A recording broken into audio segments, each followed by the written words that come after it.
السلام علیکم ورحمۃ اللہ۔ ایک بادشاہ عوام کی خبر گیری کے لیے اپنا بھیس بدل کر نکلتا تھا۔ ایک دن اپنے وزیر کے ساتھ شہر کی طرف چل پڑا۔ شہر سے گزرتے ہوئے ایک سائٹ پر ایک آدمی کو زمین پر پڑا دیکھا۔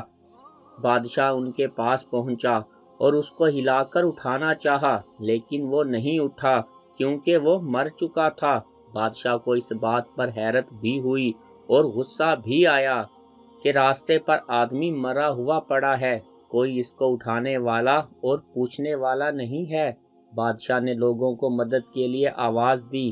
کیونکہ بادشاہ نے اپنی بھیس بدلی ہوئی تھی تو اس لیے کوئی پہچان نہ سکا۔ بادشاہ نے کہا، اس کو کسی نے کیوں نہیں اٹھایا؟ لوگوں نے کہا، یہ بہت برا اور گناہ گار انسان ہے۔ بادشاہ نے کہا، کیا یہ مسلمان نہیں؟ یہ کہا اور اس شخص کی لاش اٹھا کر اس کے گھر پہنچا دی۔ اس کی بیوی نے خاوند کی لاش دیکھی تو رونے لگی۔ بادشاہ اور اس کا وزیر وہیں عورت کا رونا سنتے رہے۔ عورت کہہ رہی تھی، میں گواہی دیتی ہوں، میرا خاوند اللہ کا ولی ہے اور نیک لوگوں میں سے ہے۔ اور اس بات پر بادشاہ کو بڑا تعجب ہوا۔ کہنے لگا، یہ کیسے ہو سکتا ہے؟ لوگ تو اس کی برائی کر رہے تھے، اور تو اور اس کی میت کو ہاتھ لگانے کو بھی تیار نہ تھے۔ اس کی بیوی نے کہا، مجھے بھی لوگوں سے یہی توقع تھی۔ دراصل حقیقت یہ ہے کہ میرا خاوند ہر روز شراب خانے جا کر شراب خریدتا اور گھر لا کر گھڑے میں بہا دیتا اور کہتا، چلو کچھ تو گناہوں کا بوجھ مسلمانوں سے ہلکا ہوا۔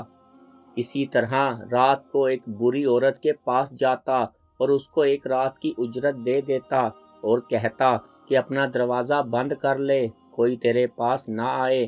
گھر آ کر کہتا، الحمدللہ، آج اس عورت کا اور نوجوان مسلمانوں کے گناہوں کا میں نے کچھ بوجھ ہلکا کر دیا ہے۔ لوگ اس کو ان جگہوں پر آتا جاتا دیکھتے تھے۔ میں خاوند سے کہتی تھی کہ یاد رکھو، جس دن تم مر گئے، لوگ تمہیں نہ غسل دیں گے، نہ تمہاری نماز جنازہ پڑھائیں گے اور نہ تمہیں دفنائیں گے۔ وہ مسکراتے اور مجھ سے کہتے کہ گھبراؤ نہیں، تم دیکھو گی کہ میرا جنازہ وقت کا بادشاہ، علماء اور اولیاء پڑھیں گے۔ یہ سن کر بادشاہ رو پڑا اور کہنے لگا، میں بادشاہ ہوں، کل ہم اس کو غسل دیں گے، ہم اس کی نماز جنازہ بھی پڑھائیں گے اور اس کی تدفین بھی ہم کروائیں گے۔ چنانچہ اس کا جنازہ بادشاہ، علماء، اولیاء اور کثیر عوام نے پڑھا۔ آج ہم بظاہر کچھ دیکھ کر یا محض دوسروں سے کچھ سن کر اہم فیصلے کر بیٹھتے ہیں۔ اگر ہم دوسروں کے دلوں کے بھید جان جائیں تو ہماری زبانیں گونگی ہو جائیں۔ خدا را کسی کو غلط سمجھنے سے پہلے دیکھ لیا کریں کہ کیا وہ ایسا ہے بھی کہ نہیں۔